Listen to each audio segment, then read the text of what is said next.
Келесі күні таңертең өте жайсыз екі әңгіме болды. Оның біреуі аспанда, екіншісі жерде болды. Кінәсін мойындаған Митраил Жибрил Аллаға келді. Құдіретті иемнің ашуы әлі әділ де қаһарлы еді. Кешірілмес ашық ауыздығы және нақты уақытты субъективті ұзақтықтан ажырата алмаған үшін Алла Митраилға ауыр жаза кесті. 11 ғасыр бойы, яғни жанның 37-ші жұрағаты орыс елінде хакім болып, адамның жүрегі қалай соғып тұрған көзбен көргенге дейін хор қыздарына қарап ләззат алуына тыйым салды. Жанның күнәһарлығы аспандағы басқа маңызды жағдайларға да әсерін тигізді. Періштелердің уақытқа қатысты шатасулары Алланы әбден тойғызды. Ол дереу эфир сағатын жасап, оны темірқазық құйрығына іліп қоюды бұйырды. Тірі пенде ол сағатты көруге тиіс емес, ал исламды ұстаған рухқа ол аспанның кез келген нүктесінен көрінетін болды. Осыдан бері қарай мұсылман періштелері барлық жерге уақытында үлгеріп келетін болды. Ал христиандар мен еврейлердің періштелері бірде ерте, бірде кеш келеді. Өйткені олар уақытты ескіше, көз мөлшерімен шамамен өлшейтін еді. Жер бетіндегі жайсыз әңгіме жанның бөлмесінде болған еді. Тәте оны әзер оятты. Оятып алғаннан кейін ұрса бастады. Оған түнде жалаң аяқ терезеден түсіп баққа барудың қажеті не еді? Егер қажеттіліктен шықса, туфлиін неге киіп шықпайды? Кешке қарай жолға су себілетінін біледі ғой. Барлық жерді былғап тастаған, тіпті таза сейсептің өзіне лас аяғымен жатқан, Ханша деген аты бар барар жеріне де жөндеп бармай ма? Есік не үшін қажет? Тәте, менің ішім қатты ауырып кетті. Қатты ауырған сондай, не істерімді білмей абыржыдым. Олға жанның бетіне көз тоқтата қарады. Көзінің айналасы көгеріп, ерні кеберсіп кетіпті. Дауысы да өзгерген. Шынында да ауырып қалған сияқты. Жанға 3 күн бойы төсекте жатуға тура келді. Ол өте ащы шөптің тұнбасын ішті. Тамақ татып алған жоқ. Арасында әйтеуір уақыт тауып, кілтті тышқанның ініне өзінің орнына қойып үлгерді. Кілтті орнына қойып үлгерген жақсы болды. Бірінші күні кеште-ақ тәтесі керік бағушымен гарем қорған сыртындағы бұта түбінде кездесуге келісім жасаған еді. Осы кездесуден ол көңілді қайтты. Өтірік ауырып жатқан жанды сылап сипап күтті. Жан Жафарды сағынып, әрі кездесе алмай жүргеніне мазалы болғанымен, оқиғаның осылайша сәтті аяқталғанына разы еді. Не болғанын, енді не боларын және ақырында осының бәрі немен аяқталатын жайлы ойлауға жанның уақыты жетерлік еді. Бірақ ол тек Жафарды ғана ойлады. Қойшы музыкант оның басын айналдырып қойған сияқты. Әкесі туралы да жақында күйеуге шығу керек екендігін де бір рет есіне алған жоқ. Жан үшін темірдей қатты қолдарымен аялай аймалайтын жас жігіттен басқа әлемде ешкім жоқ та еді. Жафар әр түн сайын шақыру әуенін ойнайды. Әр кеште қараңғыға көз тігеді. Қара мақпал бүркенші үстінен сыпырылып түсіп, жұқа көйлегі бар, өңінде күлкі ойнаған Эсма түсіндегідей шыға келер деп күтті. 4-ші күні кешке қарай Жафардың жан дүниесі алай-түлей болды. Ол үйде қалды. Өзінің бұрынғыша бұрышында отырды. Жолдастарының әзіліне де жауап бермейді. Жафардың ғашығы бар екенін малшылар көп ұзамай-ақ сезген. Ол соңғы күндері қатты өзгеріп кетті. Жолдастар оның кешке қарай қайда барып жүргенін білмек болып аңдып та байқады, бірақ еш нәрсе шығара алмады. Жафар өте сақ еді. Ол алдымен соқпақпен көтерілді. Тоғайдың арасына кіріп ұзақ жоғалып кетті. Шақыру әуені өзі отып жағатын түбектен алысқа барып ойнады. 5-ші түн келген. Тауықтар 2-ші рет шақырған кезде ол худаны ойнады да тағы да қараңғыға зарыға көз тікті. Қурай сынғандай болды. Бұта түбі сыбырлады. Эсма жан келді. Қыз 6-ші күні де, 7-ші күні түні де, 8-ші түні де келді. Әр жол аман-есен қайтып оралып жүрді. Тәтесінен қорықпады. Ол ғаның қатты ұйықтайтынын және түнде бөлмесіне келмейтінін біледі. Жафар ғашығының аяғына шақ кебіс тауып берді. Мұны күйеу жалаң аяқ жүргеннен ыңғайлы. Терезе алдына көтерілуден бұрын ол аяқ киімін шешеді. Еденде де сейсепте де із қалмайды. Күндіз кебіс кітап салынған сандықта болады. 9-ші түнгі оралуы жанның есінде ұмытылмастай болып қалды. Айдың сүттей сәулесі бақтағы пальмаларға түсіп тұрған. Жол да жап-жарық. Жан әдеттегідей қара мақпал оранған күй бұталардың арасымен жасырынып ақырын келе жатты. Ешкім жоқ еді. Ол кебісін шешіп терезе алдына тез-ақ қарғып шықты. Міне бәрі де жақсы болды. Еденде айқыш-ұйқыш көлеңкелер көрінді. Жаратқан Алла, әйел ғой, төсеніш кілемнен тәтесі тұрып келеді. Өзі дыбыс шығармай жылап тұр. Жан, сен не істедің? Жанау, біз енді құрыдық. Ибрагим бәрін де біледі, байқап қапты. Қолы мұздап сала берді. Тәтесін құшақтай алған. Екеуі диванға отырды. Олыға ақырын өкси отыра сыбырлап бәрін де айтты. Осыдан 2 сағат бұрын ол қажеттілік есіктен баққа шығады. Бөлме ауасы таза еді. Көйлегінің сыртынан абайысын жамыла салған. Қайтып келе жатқанында бұтаның түбінде біреулердің ақырын әңгімелесіп отырғанын естиді. Жан жөнінде сияқты. Ептеп жақын келіп пальманың артына тығылып тұрып тыңдайды. Ибрагим Атек өзінің көмекшісімен екеуі орындықта отыр. Көмекшісіне олай былай дейді: байқа, ешкімге тіс жарма. Басқа ешкімге тіс жарма. Ештеңе сездірме. Жақсылап бақыла. Әмір қайтып келгеннен кейін өзім айтамын. Ең бастысы үніңді шығарма. Әйтпесе жақсы болмайды. Тәтей олар кеткенше күтіп тұрады. Осыдан кейін асығып өз бөлмесіне жетеді. Қараса кілт інде жоқ. Жанның бөлмесіне келсе төсегі бос тұр. Олғаның тісі тісіне тимей қалш-қалш етеді. Оның қалай қалшылдап тұрған, жан түсіп тұрған ай сәулесінен байқады. Көз жасы да тыйылмай бетін жауып кеткен. Тәте, сен қазірше бара тұр. Өтінемін. Не істеу керегін ойластырайын. Қалай да ойластырып табамын. Тәте, бара тұр. Тағы да Олғаның алдында тұрған жан емес, одан 10 жас үлкен әйел сияқты болып көрінді. Өзінің шешесі Зейнептен шығыстың жарық күннен айнымайды. Тәтесі ақылап үкілеп жүріп есікті жапты. Жан бұрылып терезеге қарады. Аспан ашық, ай жарқырап тұр.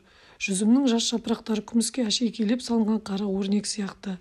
Ақындар жұлдызы Вега жылт-жылт етеді. Бақта жылтырақ қоңыздар барқы түнге кестелеп махаббат деген жалынды сөз жазып жүрген сияқты. Бәрінде соңғы рет көруі. Таң атқанша тірі қалмас. Ертең жанды жерлейді.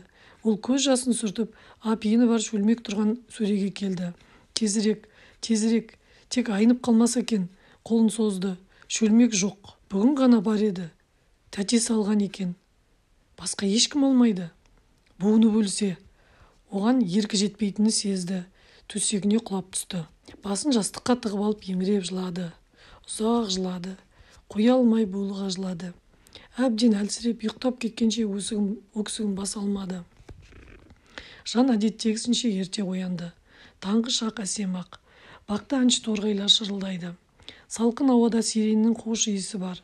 Жаңа көтерілген күннің қызғылт сәулесі еденге түсіп тұр. Қыз түнде бүрісіп бауырына басқан аяғын созып жіберіп, диваннан қарғып түспекші еді. Осы кезде түндегінің бәрі есіне келді. Төсекке қайтадан құлады. Тұрып жуыну, ертеңгі намазды оқу, ас ішу керек. Бірақ көзін де ашқысы келмеді. Жан күні бойы бөлмесінен де шыққан жоқ. Диванда шалқасынан жатты да қойды. Ойланды. Шексіз де алаңсыз шат күндердегідей емес, жанын шірген жұмыртқадай сүйкімсіз қайғы жеп еңсесін торығу басты. Тағы бір түн өтті. Таңертең гаремде жылап сықтаған шу шықты. Негр әтектер күйзеліп тұрып жылайды. Жүзінен жүгініп жоқтау айтып көз жасы көл болды. Әмірдің бір қатар әйелдері мен қыздары да жылады. Олар қайғыдан емес, қуанғандарынан жылады. Бас Атек Ибрагим мен оның көмекшісі арақты ішіп қатып қалыпты. Олар киіз үстінде жатыр. Денелері әлі жылы, бірақ тыныш жоқ. Курси үстел үстінде түбінде қалған шарабы бар құмыра тұр. Хакім келіп байқап көрді. Құлағын салып кеудесін тыңдады да қолдарын жайды. Өлім деген өлім, оған ешқандай шара жоқ. Екеуі де әйгілі мас күн емеді. Тек Әмір ғана бұл жөнінде ештеңе білмейтін. Бұл оқиға дәрігерге күдікті көрінген. Ол шараптың қалдығы бар құмыраны алып кетті де, оған аздап бал қосты. Осыдан кейін оған нан батырып күшікке берді. Күшік тез ұйықтап кетті. Денесі суынып өліп қалды. Сарай хакімі үндемеуге ұйғарды. Ол жас кезінен бастап осы сарайда қызмет істеп келеді. Ешқашан мұндай оқиға болған емес. Акбар Әмірді жақсы біледі. Әмір жалпы жақсы адам, ал қаһарланса өте қауіпті. Қысқасы, негрлер арақта ішіп қатып қалған. Бұған өздерінен басқа ешкім кінәлі емес. Олғат Атек кәр шашып түнеріп жүр. Сол түнерген күйінде қабағын түйіп жанға былай деді: Алланың рақымы мол. Ол арам шөпті жұлып тастады. Ханшада үн жоқ. Тәтесінің бетіне қараудан қорықты. Өлгендер негр болса да, Атек болса да адам еді ғой. Жан қойшыға ғашық болғандықтан олардың өлуіне тура келді. Соңғы күндер ішінде басынан өткен небір жағдайлар қыз махаббатын бәсеңдесе алмады. Бірақ ол енді Жафарды көрмейтінін білді. Тәтесінің кілтті қайда тығып тастағаны белгісіз. Мүмкін лақтырып жіберген шығар. Тәтесі оған қарап күрсінеді. Өзі асырап өсірген ерке қыз күнәдан пәк па жоқ па соны сұрауға сескенетін сияқты. Жанды да ой ағашты күндіз-түні бірде үңгейтін құрт сияқты жегідей жеген. Ой дегенің адамның жанын жейді. Күндердің күнде құр сүлдес қалып жүрмесе. Түн баласы ұйықтай алмады. Таң алдында ғана біршама ойдан арылады. Кейде өзі жақсы көретін шынардың түбінде сағаттап отырады. Ойдан мүлде арыла алмайды. Ойлай береді. Ары қарай не болады? Тыңшылар ойларын орындай алмай өліп қалады. Бірақ тағдыр үкімі қалпында тұр. Қасиетті Зұлхажы айы аяқталып келеді. Әкесі ендігі сірә Алладан қызына лайықты күйеу тілеп, қағбаны 7 рет айналған шығар.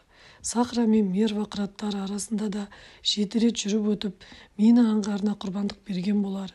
Енді 6 апта өткеннен кейін келеді. Одан соң бәрі бітті деген сөз. Күйеуге берсе алғаш күтін-ақ өлтіреді, немесе қапқа салады да аузын тігіп суға лақтырады. Ал егер әкесіне барлығын айтып мойындайтын болса, оның өзі-ақ өлтіреді. Ол мұны өте жақсы көреді. Соған қарамай-ақ өз қолымен өлтіреді. Солай болатын жан сезеді. Жанның көз алдына қаһарына мініп ашуланған әкесі елестеді. Шеке тамырлары адырайып кетті. Ерні жыбырлап, иегі тартылады. Ол қабырғада ілулі тұрған сүйекті қылышын жұлып алды. Зың! Жанның басы домалап кілемге түседі. Бір жол артқы аулада жалаңаш құлды қалай дарға асқанын көргені бар. Ол құл әкесінің атына суды көп беріп өлтіріп қойыпты. Апрель айының ыстығында январдың суық жел соққандай жан селк ете түсті. Жоқ, ең жақсысы өзін-өзі. Ал Жафаршы, жанның махаббаты басылған жоқ. Бірақ соңғы күндері сүйгені жөнінде көп ойламайды. Ой жетегі көбінесе өзінің айналасында. Кенет ақыры не болатынына көз жетті.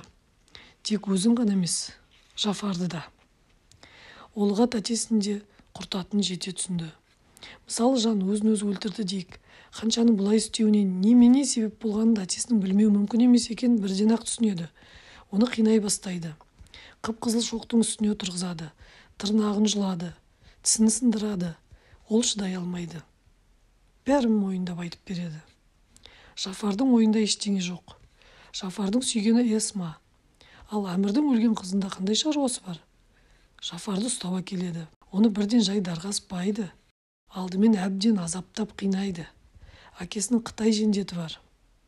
Ол кісі өлтіргіштер, жалған ақша жасаушылар, Құдайдан безгендер үшін әдейі алдыртқан.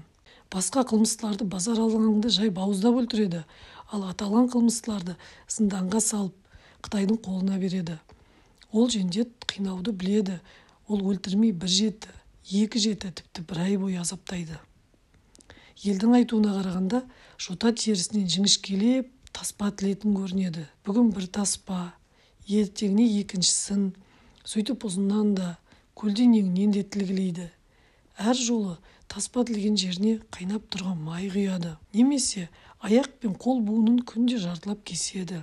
Немесе жотасын пышақпен тілгілеп, өздерінің даналық сөздерін жазады.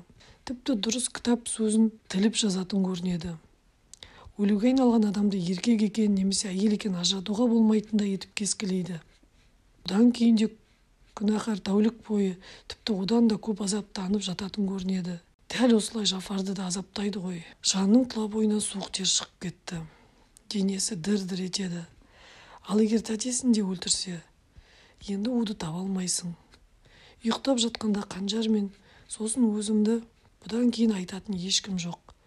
Кілт жасаған шебер үнін шығармайды, және ол ештеңе де білмейді. Жан ернін қанын шығара тістеді. 2 қолымен бірдей басын ұстай алды.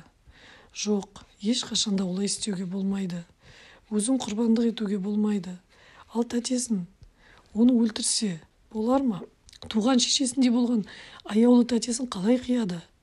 Жоқ, ешқашанда. Бұл қалай ойына келді? Өзінің жанның ойы емес қой. Шайтан сыбырлап азғырған болар сірә, шайтан шығар. Жылап алып ары қарай ойлады. Жарайды, жақсы. Ол өзі өлер алдында Құдайға сенімімді жоғалттым. Ондай сенімсіз тіршілік етуге болмайды деп әкесіне хат жазып қалдырса ма? Онда мүмкін тәтесіне тиіспес. Өйткені ол кітаптары мен қағаздарын түсінбейді ғой. Сөйтіп тәтесі аман қалады. Ал Жафар бәрібір аман қалмайды ғой.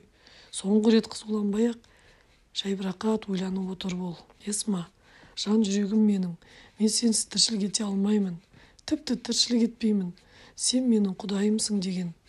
Есма шошынып, жоқ олай деме, қорланба деп бірнеше рет қайталаған. Жафар өзінің ойын жалғастырып, Есма, маған бәрібір. Мейлі, Алла не істесе де өзінің еркінде. Сен маған бәрінен де қымбаттысың. Тастап кетсең, тірі жүре алмаймын. Тағы жылады. Дүние қалай ғана мәнсіз жаратылған еді. Ел жұрт бәрі игілік үшін дегенді айтады. Өзінің күнәға батқан үшін екі адам өледі. Өзі де өлуі тиіс. Жафар да өледі. Орыстар елінде қыздардың еркі күйеуге шыққанға шейін де өздерінде болатын көрінеді. Сонда туса ғой шіркін. Ал енді осы жерде не істеуге болады? Не істеу керегін бұл дүниеде кім айта алады? Кенет қараңғы түнді тіліп өткен жасындай жаңа ой жарқ етті. Қашу керек. Өзі, Жафар және тәтесі үшеуі бірге қашуы керек. Бұл ой басына неге ертерек келмеген? Тағы бір жеті өтті. Негрлердің кездейсоқ өлімінен кейін Гарем енді тынышталайын деген еді. Ойда жоқта тағы бір қасірет сап ете түсті.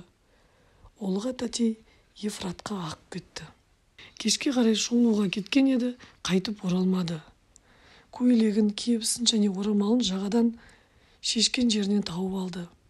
Тәтесі жақсы жүзетін. Соңғы кезде жайлы да тыныш өмірден толысып денесі ауырлап кетті. Онысы бекер болды. Кейде өзінен көп кіші канизактармен бірге жүзіп жарысатын, жастар одан қалып қоятын еді. Суды да жақсы көретін. Бала кезінен суға әбден үйренген еді. Кенет мынадай қасіретке ұшырады. Ефрат та жылдағыдай биыл көктемде қатты тасыды. Армян тауларында қар еріп жатыр. Өзен суы лайланған, ағысы қатты. Қайықшылардың өзі екінші жағаға әзер жетеді. Тәтесі шомылатын жерде шомылмай, жалғыз өзі өзенге неге барды екен? Әлде ажал айдады ма? Тәтесінің денесін ұзақ іздеді. Шырақ жағып түнде де іздеді. Өзенге тор салып та көрді. Ілмекпен де түрткіледі. Бүкіл анақ орналасқан өзен жиегін түгелдей қарап шықты. Өлік бірақ табылмады. Кәнігі балықшылар, бекер әурешілік. Бүкіл өзенді шарлай алмайсың. Өзен бетіне қалқып шыққанша күту керек дегенді айтты. Тәтесінің өлімін естірткен кезде шыңғырып жіберген жан жүрегін ұстап, есінен танып кілемге құлап түсті. Жүгіріп хакім келді. Ол тексерді, сөйтті де қатты таңданды. Қыз жүрегі бір қалыпты соғып жатыр. Оны диванға жатқызуды бұйырды. Есін жиғызды. Жан бетін жастыққа басып алып, өксігін баса алмай селк-селк етеді. Дәрі ішкізуге қалай әрекеттенсе де көнбеді. Қолын бетінен алмады. Басын олай да ұрды, бұлай да ұрды. Содан кейін шашын жұла бастады. Ертеңіне оның бетіне қарау қорқынышты болды. Қыздың қайғырғаны соншалықты. Күншіл әпке-сіңлілері, әкесінің әйелдері оны есіркеп жандар ашыды. Жан тағы да бөлмесінен шықпайтын болды. Тамақ ішпейді. Тек бірінің артынан бірін алдырып кофе іше береді. Тәтесінің денесін іздеуді қайта-қайта өтініп сұрады. Оны жерлеу керек. 2 күн өткеннен кейін тынышталған сияқты болды. Өзінің сандырақтарын ретке келтіріп, заттарын тәртіптеуге кірісті. Осы уақытқа дейін ештеңеге алаң болған емес, бәрінде марқұм тәтесі реттейтін. Енді таза іш көйлек те таба алмайсың. Жаңа қызметші қыз ештеңе білмейді, қайта шатастырады. Қанша ашуланып, ол қызды қуып жіберді. Енді бәрінде өзі ретке келтіреді. Мінезі қатал, әкесіне тартқан деп топшылады. Сол күні 2 рет келіп кеткен хакім. Қатты ауырып қалар ма екен деп қорыққан еді, әйтеуір ештеңе бола қойған жоқ. Өзін өзі ер адамнан кем ұстамайды. Осылай тағы 3 күн өтті. Кенет таңертең тып-тыныш ұйықтап жатқан хакім әлдебіреудің иығынан жұлқып оятып жатқанын сезді. Ақырын көзін ашты. Алдында үрей ұшқан әтек тұр. Оның шатасып кекештеніп айтқан сөздерінен хакімнің өзі есінен танып қала жаздады. Шапанын киюге мұршасы келмей, жалаң аяқ күйі гаремге қарай жүгірді. Қанша жан ұшты күйлі жоқ. Таң алдында жас қызметші өзінің жаңа қожасына келсе, бөлмеде ешкім жоқ. Төсектен де ештеңе байқалмайды. Ол дереу дабыл қағады. Курсидің үстінде жанның асыл заттары үйіліп жатыр. Оның үстінде бір парақ қағаз өз қолымен жазыпты. Хакім зәресі кетіп оқыды. Әкеме және мені жақсы көретін баршаға. Мен өлуге бел байладым. Тәтемнің артынан кеттім. Ол мен үшін шешемнің орнын басқан еді. Онсыз тіршілік ете алатын емеспін. Қымбат бағалы асыл заттарымды сіңлілеріме үлестіріп беріңдер. Менің денемді іздемеңдер. оны ешқашанда таба алмайсыңдар.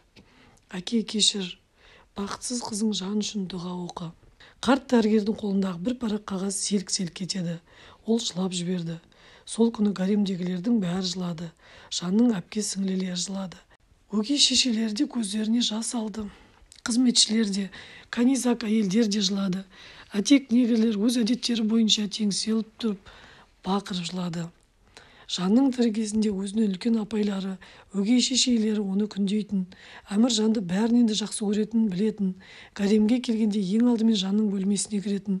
Соншалықты жанның неменесі бар, басқалардан неменесі артық, молдалар сияқты кітап оқиды. Сонысы ма?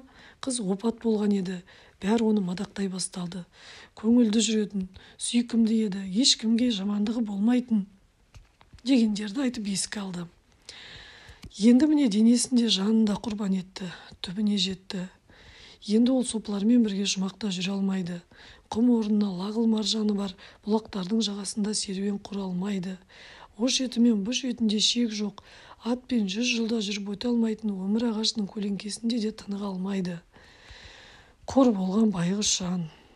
Барлық бөлмелерде әйелдер, бойжеткен қыздар, жас қыздар отыр. Еңіреп жылап жоқтау айтады. Қайран жан. Оның жаны тозақ үңгірінде қиналады да, кәпірлермен, құдайдан безгендермен, кісі өлтірушілермен бірге қор болады. Бәрі тәтесінің кесірінен. Ол күн ғой, ол үшін өзін құрбан етуге бола ма? Осыдан 5 күн бұрын олға суға ағып кеткенде өздері жанды қалай аяғанын ұмытып кетті. Жанның иті аянышты қыңсылайды. Қожасы келмейтін болды, жоғалып кетті. Асыранды көк құтанда оның бөлмесі алдында оны іздегендей шиқылықтайды. Тоты құстың төбе шашы үрпиіп кеткен, өзі үндемейді. Таңертеңнен аш отырады. Кейінірек оған үйренген жаңағынан өзі бірдеңе берді. 3 тәулік бойы күні-түні іздесе де жанның сүйегі табылмады. Сарай зынданынан бастап шатырына дейін барлық жері тінтіліп қаралды. Бақтың қуыс-қуысының бәрі, саябандар, Зейнептің бейіті, барлық жел әбден қаралды. Маяланған шөпте, мал қорадағы жиылу сабан да аударыстырылды. Құдықтың суы да ақтарып төгілді. Сарай қақпасы арқылы қаншаның өтпегеніне күзетшілер ант су ішті. Олардың айтқанына сенуге тура келді. Өйткені гаремнің есігі үнемі 3 құлыппен жабулы тұрады. Гарем бағы жағындағы қабырғадан жасалған кішкентай есіктен де қарап шықты. Ол да жабық тұр. Оның кілті өлген Әтек Ибрагимнің қобдишасынан табылды. Бақта және қабырғаның арғы жағында тұрған құрғақ жерде әйел адамның жалаң аяғының ізі әзер-әзер білінеді. Ибрагимнің тірі кезінде жетісінде 2 рет осы есік арқылы кір жуатын әйелдерді шығаратын. Олар Ефратқа кір шаятын. Солардан қалған болар деп жормалдады.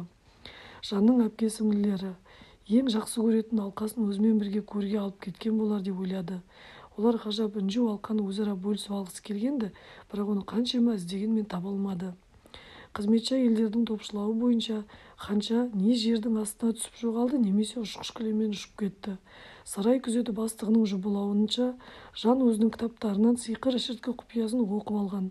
Соны ішкенде көзге көрінбейтін болып қалған. Сол көрінбейтін күйінде гаремді ашқан кезде елдің арасымен сыртқа шығып кеткен. Әркім өзінше ойлайды, әркім өзінше сөйлейді. Тек қарт кәкімде ғана үн жоқ. Ол сиқырлы шірткіге де, ұшқыш кілемге де сенбейді. Ол әтектердің уланып өлгенін, ал жан еңіреп жылап өзінің шашын жұлғанда оның жүрегі бір қалыпты соққанын жақсы біледі. Ғажап, өте ғажап деп ойлады кәкім, бірақ ешкімге тіс жарып ештеңе айтқан жоқ. Өйткені ол жай ғана дәрігер емес, өмір бойы сарайда қызмет еткен дәрігер еді. Құрметті тыңдармандар, сіздер қалай ойлайсыздар? Жан өлді ме, әлде ертегінің жалғасын білгілеріңіз келсе, лайк басып, подписаться етіп, комментарий жазып қалдырыңыздар.